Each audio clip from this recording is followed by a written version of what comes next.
Hello students, நம்ம இந்த வீடியோவில் என்ன பார்க்கலாம்னா யூனிட் 4 லைஃப் மேத்தமெட்டிக்ஸ் பார்க்கலாம். ஸோ ஆல்ரெடி நம்ம லைஃப் மேத்தமெட்டிக்ஸில் ஒரு 3 எக்ஸைஸ் கம்ப்ளீட் பண்ணியிருந்தோம். 4.3 வரைக்கும் கம்ப்ளீட் பண்ணியிருந்தோமா. ஸோ அதிலெல்லாம் என்ன மாதிரி சம்ஸ்ன்னு பார்த்தீங்கன்னா compound interest, simple interest, so அந்த மாதிரி சம் ரேட் ஆஃப் இன்ட்ரெஸ்ட் அதுதான் தந்துருந்தாங்க. ஸோ சிஐ எஸ்ஐ அதெல்லாம் வச்சு நம்ம போட்டோம். ஓகேவா. ஸோ இதுக்கப்புறம் வர எக்ஸைஸில் எதுன்னு பார்த்தீங்கன்னா direct proportion, indirect proportion, so இதை வச்சு வரும்.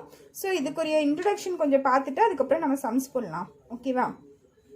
ஸோ இப்போ இன்ட்ரடக்ஷனில் பாருங்கள். ஃபஸ்ட்டு டைரக்ட் ப்ரொபோர்ஷன்னா என்னென்னா ஏதாச்சும் ஒரு 2 குவான்டிட்டிஸ் இருக்குது, ரெண்டுமே இன்க்ரீஸ் ஆகும் இல்லைன்னா ரெண்டுமே டிக்ரீஸ் ஆகும். ஓகேவா. ஸோ அதை தான் நம்ம என்ன சொல்லுவோம், டைரக்ட் ப்ரொபோர்ஷன்னு சொல்லுவோம். ஃபார் எக்ஸாம்பிள் நீங்கள் ஒரு பென் வாங்குறீங்க, ஒரு பென்னோட விலை எவ்வளோ ருபீஸ் 5ன்னு வச்சுக்கோங்களேன், 5 ருபீஸ். இதே 2 பென் வாங்கினீங்கன்னா 10 ருபீஸ் ஆகும், 3 பென் வாங்கினீங்கன்னா 15 ருபீஸ் ஆகும். அப்போ பென்னை எவ்வளோ பென் வாங்குறோமோ அந்த அளவுக்கு நமக்கு ரேட் இன்க்ரீஸ் ஆகுதா. நம்பர் ஆஃப் பென்ஸ் எவ்வளவோ அதுக்கு தகுந்த மாதிரி நமக்கு ரேட்டும் இன்க்ரீஸ் ஆகுது. அப்போ பென்னோட கவுண்ட்டும் இன்க்ரீஸ் ஆகுது, ரேட்டும் எனக்கு இன்க்ரீஸ் ஆகுது. அப்போ 2 குவான்டிட்டியும் எனக்கு இன்க்ரீஸ் ஆகுதா. ஒரு பென் வாங்கினா 5 ருபீஸு, இதே 2 பென் வாங்கினா 10 ருபீஸு, 3 பென் வாங்கினா 15 ருபீஸ்ன்னு வருமா. ஓகேவா. அப்போ நம்பர் ஆஃப் பென்ஸ் இன்க்ரீஸ் ஆக எனக்கு ரேட்டும் இன்க்ரீஸ் ஆகுதா. ஸோ இந்த ரெண்டுமே எனக்கு இன்க்ரீஸ் ஆகுதா. அதுதான் இங்கே 2 குவான்டிட்டியும் எனக்கு இன்க்ரீஸ் ஆகும், இல்லைன்னா 2 குவான்டிட்டி எனக்கு டிக்ரீஸ் ஆகும். இந்த மாதிரி இருந்துச்சுன்னா அது பேர் என்ன, டைரக்ட் ப்ரொபோர்ஷன். ஓகேவா. ஸோ இதில் என்ன எடுத்துப்போம்னா கான்ஸ்டன்ட் கே. ஓகேவா. Constant K is equal to X by ஒய்ன்னு எடுத்துப்போம். ஸோ எக்ஸுங்கிறது ஒன்றும் இல்லை, ருபீஸ். ஓகேவா. இது வந்து ஒய் வந்து நம்பர் ஆஃப் பென்ஸ். ஸோ அதுதான் constant is equal K is equal to X by ஒய்ன்னு இதில் எடுத்துப்போம். Next indirect proportion. இன்டைரக்ட் ப்ரொபோர்ஷன்னா என்ன, 2 குவான்டிட்டிஸ் இருக்கும், ஒன்று இன்க்ரீஸ் ஆகும், ஒன்று டிக்ரீஸ் ஆகும். ஓகேவா. ஸோ அதுதான் நம்ம இன்டைரக்ட் ப்ரொபோர்ஷன்னு சொல்லுவோம். ஃபார் எக்ஸாம்பிள், ஸோ நான் ஏதாச்சும் எங்கள் ஒரு ரூம் க்ளீன் பண்ணுறேன்னு வச்சுக்கோங்களேன். ஸோ ரூம் க்ளீன் பண்ணும்போது நான் தனியாக பண்ணேன்னா எனக்கு டைம் ரொம்ப எடுத்துக்கும் அந்த ரூம் க்ளீன் பண்ணுறதுக்கு. ஸோ கூட ஹெல்ப்புக்கு நான் யாரையாச்சும் கூப்பிட்டுக்கலாம், என் ஃப்ரெண்ட்ஸ் யாரையாச்சும் 2 பேர்த்த நான் ஒருத்தர் கூப்பிட்டேன்னா ஸோ நாங்கள் 2 பேர் சேர்ந்து பண்ணும்போது அந்த வேலை வந்து சீக்கிரமாக எனக்கு முடியுமா. ஓகேவா. So number of persons increase ஆகுது, அப்போ டைம் டிக்ரீஸ் ஆகும். ஸோ 2 பேர் சேர்ந்து பண்ணால் கொஞ்சம் டைம் கம்மியாகும். இதே இன்னொரு ஆளை கூட சேர்த்திக்கிறேன், 3 பேராக சேர்ந்து ஒரு ரூமை க்ளீன் பண்ணுறோம், அப்போ டைம் இன்னும் எனக்கு கம்மியாகுமா, சீக்கிரமாக அந்த ஒர்க்கை நான் முடிச்சிடுவேன். அப்போது நம்பர் ஆஃப் பர்சன்ஸ் இன்க்ரீஸ் ஆக என்னது, டைம் வந்து டிக்ரீஸ் ஆகுதா. நான் எவ்வளோ பேர்த்த கூப்பிட்டு ஒரு ரூமை க்ளீன் பண்ணுறனோ அந்த அளவுக்கு நான் சீக்கிரமாக கம்ப்ளீட் பண்ணிடுவேன் அந்த வேலையை. ஓகேவா. அப்போ பர்சன்ஸ் இன்க்ரீஸ் ஆகும்போது எனக்கு டைம் டிக்ரீஸ் ஆகுது. ஓகேவா. ஸோ இந்த மாதிரி ஒன்று இன்க்ரீஸு இன்னொன்று டிக்ரீஸில் வந்துச்சுன்னா அது வந்து இன்டைரக்ட்னு வரும். ஓகேவா. ஸோ இன்டைரக்ட் ப்ராப்பர்ட்டிஸில் வரும். இதுக்கு constant K is equal to X Y, இல்லை என்ன வரும், constant K is equal to X Y. ஓகேவா. ஸோ நெக்ஸ்ட்டு பார்த்தீங்கன்னா காம்பவுண்ட் வேரியேஷன். ஸோ காம்பவுண்ட் வேரியேஷனில் பாருங்கள், persons, days, hours, work done எடுத்திருக்கேன். ஓகேவா. ஸோ இது வந்து ஒரு இன்ட்ரடக்ஷன் மாதிரி தான். ஸோ இப்போ பர்சன்ஸும் டேஸும் எடுத்துக்கோங்களேன், இது ரெண்டும் எனக்கு இன்வர்ஸில் வரும். ஸோ ஒரு பெரிய பில்டிங்க்கு பெயிண்ட் அடிக்கிறாங்க, அது ஒருத்தரே பெயிண்ட் அடித்தா டேஸ் எனக்கு அதிகமாகும்.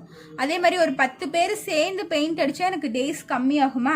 அப்போ பர்சன்ஸ் இன்க்ரீஸ் ஆக டேஸ் எனக்கு கம்மியாதா. ஸோ பர்சன்ஸ் இன்க்ரீஸ் ஆகுது, டேஸ் எனக்கு கம்மியாகுது. அப்போது அப்வர்ட் ஏரோன்னு டவுன்வர்ட் ஏரோ வந்திருக்கா.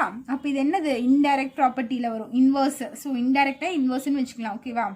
ஸோ ஒன்று இன்க்ரீஸ் ஆகுது, ஒன்று டிக்ரீஸ் ஆகுது. ஸோ இது இன்வர்ஸ். நெக்ஸ்ட்டு பர்சன்ஸும் ஹார்ஸும் பாருங்களேன், அதே மாதிரி தான். பர்சன்ஸ் ஹார்ஸ் வந்தாலும் நம்மளுக்கு இன்வர்ஸ் தான் வரும். ஓகேவா. அதான் சொன்னேன்ல, ஒரு நாள் நான் ஒரு ரூம் க்ளீன் பண்ணுறேன், நான் மட்டும் பண்ணேன்னா எனக்கு அந்த ரூம் க்ளீன் பண்ணுறதுக்கு 1 டே வேணும். நான் கூட என் ஃப்ரெண்ட்ஸ் 2-3 பேர்த்த நாங்கள் சேர்ந்து பண்ணோம்னா டைம் கம்மியாகுமா, 1 டேங்கிறது ½ டேயில் முடிஞ்சிடும். அப்போ பர்சன்ஸ் இன்க்ரீஸ் ஆகும் போது எனக்கு ஹார்ஸ் கம்மியாதா. அப்போ இதுவும் இன்க்ரீஸ் டிக்ரீஸில் வருது. ஸோ பர்சன்ஸ் ஹார்ஸ் வந்தானே எனக்கு inverse. Next persons work done, இது வந்து டைரக்ட். ஓகேவா. இது எப்படின்னு பார்த்தீங்கன்னா, இப்போ நான் ஒருத்தையும் ஒரு வேலையை செய்கிறேன்னா அது ரொம்ப நேரம் எடுத்துக்கும், வேலை வந்து கம்மியாக தான் நடக்கும். நான் ஒருத்தையே எல்லா வேலையும் செஞ்சுட்டு இருந்தேன்னா கொஞ்சம் ஸ்லோவாக தான் போகும் வேலை. இதே நான் 2-3 பேர்த்த சேர்த்துட்டு அந்த வேலையை பண்ணேன்னா சீக்கிரமாக என்ன ஆகும், அந்த வேலை வந்து சீக்கிரமாக செஞ்சு பிடிப்பேன்னா நிறைய வேலை ஆகுமா, அப்போ பர்சன்ஸ் இன்க்ரீஸ் ஆகும் போது எனக்கு வேலையும் நிறைய முடிப்பேன். ஓகேவா, அப்போது இது ரெண்டுமே இன்க்ரீஸ் ஆகுது. ஒர்க் டன்னும் எனக்கு நிறைய அது, பர்சன்ஸும் இன்க்ரீஸ் ஆகிறாங்களா, அப்போ இது என்ன வரும், டைரக்டில் வரும். ஓகேவா, ஸோ இதுக்கு ஃபார்முலா பாருங்கள். ஸோ ஃபார்முலா என்ன தந்திருக்காங்க, P1 into D1 into H1 by W1. So Pனா பர்சன், D டேஸ், ஹார்ஸ். ஓகேவா, ஸோ இதெல்லாம் வரும்போது ஒர்க் டன் வந்துச்சுன்னா ஒர்க் டன் எப்போவுமே டினாமினேட்டரில் போடணும்னு ஞாபகம் வச்சுக்கோங்க. ஓகேவா, P1 into D1 into H1 by W1 is equal to P2 into D2 into H2 divided by W2. So work done மட்டும் எப்போ வந்தாலும் டினாமினேட்டரில் வரும். ஸோ நம்ம சம் போடும்போது இந்த ஃபார்முலா எப்படி போடணும்னு நான் சொல்கிறேன். ஓகேவா, ஸோ நெக்ஸ்ட் பாருங்கள். நெக்ஸ்ட் என்னென்னா time and work. So time and work இதில் தந்துருந்தாங்கன்னா நம்ம எப்படி அந்த சம்லலாம் நம்ம எந்த மாதிரி போடுவோம்னா எல்லாமே ரெசிப்ரோக்கல் எழுதுவோம். ஓகேவா, ஸோ ஒரு ஹிண்ட் மாதிரி எல்லாமே நம்ம என்ன பண்ணுவோம், ரெசிப்ரோக்கல் எழுதுவோம், டைமும் ஒர்க்கும். புரிஞ்சுதா? ஸோ ஒருத்தர் வந்து ஒரு வேலையை இவ்வளோ நாளில் முடிக்கிறாரு, ஒரு 5 டேஸில் முடிக்கிறாருன்னு வச்சுக்கோங்களேன். ஒரு வேலையை வந்து ஒருத்தர் 5 டேஸில் முடிக்கிறாங்க. ஸோ இதே 2 பேர் சேர்ந்து அந்த வேலையை எவ்வளோ நாளில் முடிப்பாங்க அப்படின்னு சொல்லி கேட்பாங்க, டைமும் ஒர்க்கும். சரியா, அப்போ அதை வந்து எப்படி போடுவோம், ரெசிப்ரோக்கலில் போடுவோம். ஓகேவா, ஸோ இது தெரிஞ்சால் போதும், நம்ம பின்னாடி சம்ஸ் போடும்போது இன்னும் டீட்டெயிலாக பார்க்கலாம். ஓகேவா, இப்போ நம்ம எக்ஸைஸ் 4.4ஓட சம்ஸ் பார்க்கலாம். ஸோ ஒரு 2 சம்ஸ் மட்டும் இதில் பார்க்கலாம் எப்படி போடுறதுன்னு சொல்லிட்டு உங்களுக்கு ஒரு ஐடியா கிடைக்கும். ஓகேவா, ஸோ ஒரு 2 சம் மட்டும் பார்க்கலாம், பேலன்ஸ் சம்னா நம்ம நெக்ஸ்ட் வீடியோவில் பார்க்கலாம். பேஜ் நம்பர் 150 எடுத்துக்கோங்க. புக்கில் பேஜ் நம்பர் 150. ஸோ அதில் ஃபஸ்ட்டு கொஸ்டின் பாருங்கள் என்ன தந்திருக்காங்கன்னா, செகண்ட் சம். ஃபஸ்ட்டு வந்து ஃபில்லப்ஸு. ஸோ ஃபில்லப்ஸ் நீங்கள் ஒர்க் அவுட் பண்ணி பாருங்கள், ஏதாச்சும் டவுட் இருந்துச்சுன்னா கேளுங்க, ஃபில்லப்ஸ் எடுக்கிறேன். செகண்ட் சம்லேருந்து பாருங்கள், வேர்ட் ப்ராப்ளம். ஸோ என்ன கொஸ்டின்னு, 210 men working 12 hours a day can finish a job in 18 days. How many men are required to finish the job in 20 days working 14 hours a day? ஓகேவா, so ஒரு 210 men சேர்ந்து 12 hours 18 டேஸில் மொத்தமாக 12 hours வேலை செய்கிறாங்க 18 days. ஓகேவா, அந்த இதில் ஒர்க் முடிக்கிறாங்க. அதே மாதிரி how many men are required to finish the job in 20 days working 14 hours a day. So என்னது, how many mensன்னு கேட்டிருக்காங்க. ஸோ நான் தந்திருக்க டீட்டெயில் நான் எப்படி எழுதுறேன்னு பாருங்கள். ஃபஸ்ட்டு மென், நெக்ஸ்ட் என்னது ஹார்ஸ், அப்புறம் டேஸ். ஓகேவா, ஃபஸ்ட்டு 210 men. ஓகேவா, ஒர்க்கிங் 12 hours. ஸோ ஒரு டேக்கு 12 hours ஒர்க் பண்ணுறாங்க. கேன் ஃபினிஷ் அ ஜாப் எவ்வளோ டேஸில் ஃபினிஷ் பண்ணுறாங்க, 18 டேஸில் ஃபினிஷ் பண்ணுறாங்களா. ஸோ இது வந்து ஒரு இன்ஃபர்மேஷன். நெக்ஸ்ட் என்ன தந்திருக்காங்க, ஹவு மெனி மென்ஸ் அப்படின்னு கேட்டிருக்காங்க. ஸோ ஹவு மெனினா எவ்வளோ மென்னு கேட்டிருக்காங்க.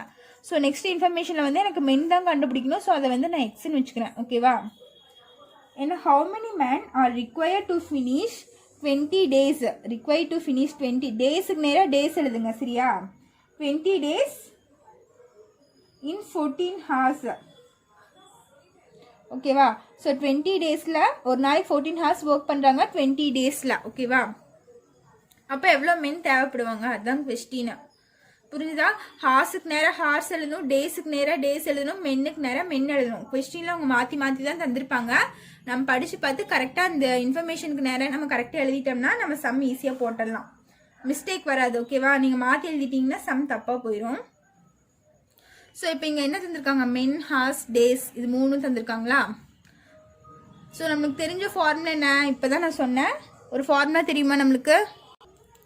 ஸோ ஃபார்முலா என்ன, பர்சன். மென்னா என்னது, பர்சன் தானே. Person into hours into days divided by work done வரும். இங்கேயும் அதே மாதிரி equal to P2 persons into hours into days divided by work done. So இந்த இடத்துல பார்த்தீங்கன்னா எனக்கு ஒர்க் தரவே இல்லை, ஒர்க் டன் எவ்வளோன்னு தரவே இல்லை. ஓகேவா, ஸோ ஒர்க் டன் தராதனால அதை நான் 1ன்னு எடுத்துக்கலாம். அப்படி ஒர்க் டனே தரலினா நீங்கள் அதை விட்டுருங்க. ஓகேவா, ஒர்க் டனே நம்மளுக்கு தேவையில்லை. இந்த இடத்துல அந்த ஒர்க் டனை பற்றி கொஷினில் எந்த இன்ஃபர்மேஷனுமே இல்லை. ஸோ நீங்கள் ஒர்க் டனை நீங்கள் விட்டுடலாம், எழுதணுன்ட்டு இல்லை. ஓகேவா, ஸோ P1னா ஃபஸ்ட்டு இதெல்லாம் P1 H1, இது வந்து D1. ஓகேவா, person, horse, days. Okay, so P1 எவ்வளோ, 210 இன்ட்டு h1 எவ்வளோ 12 hours இன்டூ டேஸ் எவ்வளோ 18. புரிஞ்சுதா? ஈக்குவல் டு P2னா இது. ஸோ P2வில் மென் எவ்வளோ எக்ஸ், ஓகேவா? பர்சன் வந்து தெரியாது, எக்ஸ் இன்டூ ஹார்ஸ் எவ்வளோ 14 இன்டூ டேஸ் எவ்வளோ 20, ஓகேவா? ஸோ நான் இப்போ என்ன பண்ணணும், எக்ஸ் தான் நான் கண்டுபிடிக்கணும். ஸோ எக்ஸ் மட்டும் இந்த சைடு வச்சுட்டு இது ரெண்டும் இந்த சைடு கொண்டு வந்துருங்க. அப்போ 210 இன்ட்டு 12 இன்ட்டு 18. இங்கே 14ம் 20யும் இங்கே இருக்கிறது மல்டிப்ளிகேஷன் இருக்கிறது ஈக்குவல் டுக்கு இந்த சைடு வந்துச்சுன்னா டிவிஷனில் போயிடும். இப்போ 14 into 20 is equal to X, ஓகேவா? ஸோ இது நீங்கள் கேன்சல் பண்ணிக்கலாம். இந்த 0 கேன்சல் ஆயிரும். இது 2 டேபிளில் கேன்சல் பண்ணலாமா? 1 2 are 2, 6 2 are 12, ஓகேவா? மறுபடியும் இது ரெண்டும் நம்ம 7 டேபிள், சாரி இது ரெண்டும் நம்ம 2 டேபிளில் கேன்சல் பண்ணலாமா? எகெயின் இது 7 டைம்ஸ் வரும், இது 3 டைம்ஸ் வரும், ஓகேவா? இது ரெண்டும் நான் 7 டேபிளில் கேன்சல் பண்ணலாம். 1 7s are 7, 3 7s are 21. இப்போ பேலன்ஸ் என்ன இருக்குது, இங்கே ஒரு 18 இருக்குது. இன்டூ 3 இன்டூ 3 என்ன ஆயிரும் 9 ஈக்குவல் டு எக்ஸ். இப்போ எக்ஸ் இஸ் ஈக்குவல் டு இது ரெண்டும் மல்டிப்ளை பண்ணுங்கள். 18 இன்டூ 9, 9 8s are எனக்கு என்ன வரும் 72 வருமா? ஸோ 2 பேலன்ஸ் 7, 1 9s are 9, 9 + 7 எனக்கு 16 வரும். So 162 persons. இப்போ எக்ஸ் எவ்வளோ 162 persons. ஸோ நீங்கள் இது எப்படி ஃபைனலாக எழுதணும்னா 162 persons. கொஸ்டினில் கடைசியாக இருக்குல்ல, ஸோ ஹவு மெனிக்கு பதிலாக 162 men ஆர், அவங்க மென்னு தந்திருக்காங்க, ஸோ நீங்கள் மென்னுன்னே எழுதிக்கலாம். 162 men are required to finish the job in 20 days working 14 hours a day. So கொஸ்டினில் இருக்கிறத அப்படியே எடுத்து எழுதிருங்க, அவ்வளோதான், ஓகேவா? ஸோ இது என்னோடய ஃபைனல் ஆன்சர். புரிஞ்சுதா? ஸோ ஒர்க் டன் தந்தால் மட்டும் நம்ம இங்கே ஒர்க் டன் போட்டால் போதும். கொஸ்டினில் ஒர்க் டன் பற்றி எந்த இன்ஃபர்மேஷனுமே இல்லை, ஸோ நம்ம ஒர்க் டன் போட தேவையில்லை, ஓகேவா? நெக்ஸ்ட்டு தேர்டு சம் பாருங்கள். ஸோ நெக்ஸ்ட் தேர்டு சம் பாருங்கள். தேர்டு சம்மில் என்ன தந்திருக்காங்க, a cement factory makes 7,000 cement bags in 12 days with the help of 36 machines. How many bags can be made in 18 days using 24 machines? So இதில் தந்திருக்க given information என்ன, 7,000 cement bags ready பண்ணுறாங்களாம். So அப்போ என்னோட work done என்னது 7,000, சரியா? என்னோட work என்னது 7,000. Next in 12 days தந்திருக்காங்க. அப்புறம் மிஷின்ஸ் தந்திருக்காங்க 36 மிஷின்ஸ். அதுக்கப்புறம் இங்கே நெக்ஸ்ட் என்ன தந்திருக்காங்க, how many bags can be made in 18 days using 24 machines. So எவ்வளோ பேக்ஸ் தேவைப்படும், அப்போ ஒர்க் டன் எவ்வளோன்னு தான் நான் இந்த இடத்துல கண்டுபிடிக்கணும். ஒர்க் டன் வந்து எக்ஸு, டேஸ் 18, மிஷின்ஸ் வந்து 24, ஓகேவா? ஸோ இதுதான் அவங்க தந்திருக்க கிவன் இன்ஃபர்மேஷன். நான் இந்த சம் எப்படி போடுறேன்னு பாருங்கள். அவங்க ஒர்க் டன் தந்திருக்காங்க W, டேஸ் தந்திருக்காங்க, மிஷின்ஸ் தந்திருக்காங்க. ஸோ ஃபஸ்ட்டு ஒர்க் டன் எவ்வளோ 7,000 பேக்ஸ் செய்கிறாங்களா, 12 டேஸில் செய்கிறாங்க. எவ்வளோ மிஷின் யூஸ் பண்ணுறாங்க, 36 மிஷின்ஸ் யூஸ் பண்ணுறாங்க. செகண்டு ஹவு மெனி பேக்ஸ்ன்னு கேட்டிருக்காங்க. ஸோ பேக்ஸ் எவ்வளோன்னு கேட்டிருக்காங்க. அப்போது இதை வந்து நான் எக்ஸ்ன்னு வச்சுப்பேன். Can be made in 18 days. ஓ 18 டேஸில் அவங்க செய்கிறாங்க using 24 machines. So 24 machine use பண்ணி 18 டேஸில் எவ்வளோ பேக் செஞ்சுருப்பாங்க அப்படிங்கிறத கொஸ்டின், ஓகேவா? ஸோ இப்போ என்னோடய ஃபார்முலா என்னென்னா, போன சம்மில் P1 into H1 into D1 by W1. So இதுதான் என்னோடய ஃபார்முலா. இங்கே பர்சன்ஸும் தந்துருந்தாங்க, ஹார்ஸ், டேஸ் எல்லாமே தந்துருந்தாலும் இது என்னோடய ஃபார்முலா. ஆனால் இங்கே பாருங்கள், எனக்கு டேஸ், மிஷின்ஸ், ஒர்க் டன் தான் இருக்குது, ஓகேவா? ஸோ டேஸ் எவ்வளோ D1 into machines M1 divided by work done, ஓகேவா? எப்போவுமே எந்த இன்ஃபர்மேஷன் தந்தாலும் அது நியூமரேட்டரில் வரணும், ஒர்க் டன் மட்டும் டினாமினேட்டரில் வரும், ஓகேவா? புரிஞ்சுதா? இங்கே எந்த இன்ஃபர்மேஷன் வேணாலும் இருக்கட்டும், எல்லா இன்ஃபர்மேஷனுமே எனக்கு நியூமரேட்டரில் தான் வரணும். ஒர்க் டன் மட்டும்தான் எனக்கு டினாமினேட்டரில் வரணும், அது மட்டும் ஞாபகம் வச்சுக்கோங்க எப்போ எந்த சம்லையுமே. ஸோ ஒர்க் டன் மட்டும் டினாமினேட்டரில் வந்திருக்கு, ஓகேவா? மற்ற டேஸ், மிஷின்ஸ்லாம் நான் நியூமரேட்டர்லேயே எழுதிட்டேன். அப்போ அதே மாதிரி இங்கே என்ன வரும், D2 into M2 by W2 அப்படின்னு வருமா? ஸோ நெக்ஸ்ட் பாருங்கள், நெக்ஸ்ட் இது என்ன பண்ணலாம், வேல்யூ சப்ஸ்டியூட் பண்ணலாமா. டே 1 வந்து 12 இன்ட்டு மிஷின் வந்து 36 டிவைடட் பை W1 எவ்வளோ 7000 ஈக்குவல் டு டே 2 வந்து D2 வந்து 18 இன்ட்டு M2 வந்து 24 டிவைடட் பை W2 என்னது எக்ஸ். ஸோ இப்போ இதை நான் கேன்சல் பண்ணும், எப்படி கேன்சல் பண்ணுறேன்னு பாருங்கள்.